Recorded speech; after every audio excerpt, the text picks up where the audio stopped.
Dragons will rule the Seven Kingdoms for the next 100 years.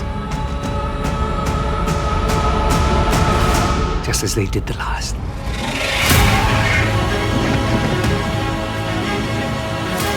The best fiction, the best drama is about characters. The story of House of the Dragon is a story about very flawed human beings, capable of doing good things, capable of doing monstrous things, capable of courage, capable of cowardice. These are the kind of characters that I love the most.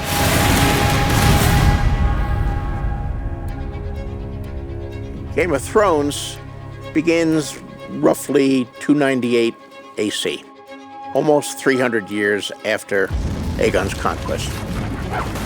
House of Dragon takes place a couple hundred years before Game of Thrones. Jaehaerys Targaryen, the old king who was the fourth Targaryen to rule over Westeros, he was only 14 when he ascended to the Iron Throne, and he ruled for 55 years. It was a very peaceful time in the history of Westeros. It was a time of prosperity. King's Landing really grew enormously. It was a good time. Viserys I, who is the heir that was chosen by the Great Council, when Jaehaerys passes away, he takes over, and he is now reigning over the Seven Kingdoms. There were a lot of Targaryens at that point, and you can see how the seeds of war are sometimes planted in a time of peace. People die, and the sons take over for fathers as lords, and they don't necessarily think they're bound by their fathers' allegiances or decisions or vows. So little by little, the seeds are spreading. Game of Thrones focused on the Starks and the Lannisters.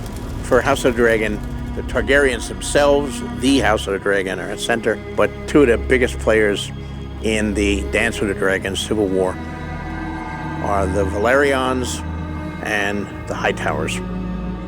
In terms of history in Westeros, the Hightowers are the oldest. They've been there for thousands of years. Their seat of power is Old Town, which was for many hundreds and thousands of years the biggest city in Westeros. They're a very rich house. Old Town is wealthy from trade mostly. And in the center of it is the High Tower, for which the Hightowers take their name. Lord Hightower is in Old Town, ruling over his domains in the city. But his younger brother, Otto Hightower, is the hand of the king when the story opens. Same position we saw Ned Stark play to Robert at the beginning of Game of Thrones. The Velaryons were also a house from the Freehold of Valyria, the mightiest empire in at least the west in my world. And they actually arrived in Westeros before the Targaryens. They were not dragon lords, however. They were seafarers.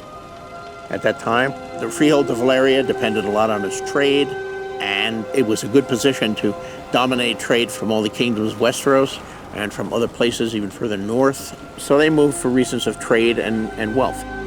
Corlys Velaryon is Lord Admiral and Master of Ships, as his own grandfather was before him of a similar name. So since Aegon's conquest, the Velaryons have been very high in the councils of the House Targaryen. And after all his voyages, he's married to Rhaenys Targaryen, the queen who never was. House Targaryen and House Velaryon, they were close. There was a definite relationship between them.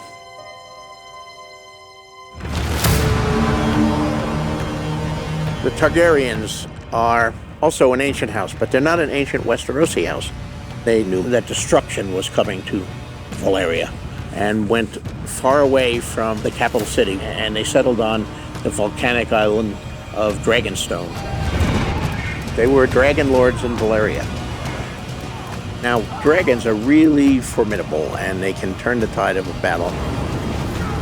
It flies. It's difficult to hit. It breathes fire, against which most knights and men-at-arms have little or no protection.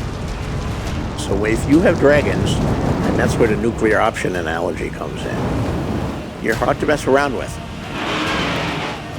So the dragons and fear of dragons was one of the things that made the Targaryens very secure in their power.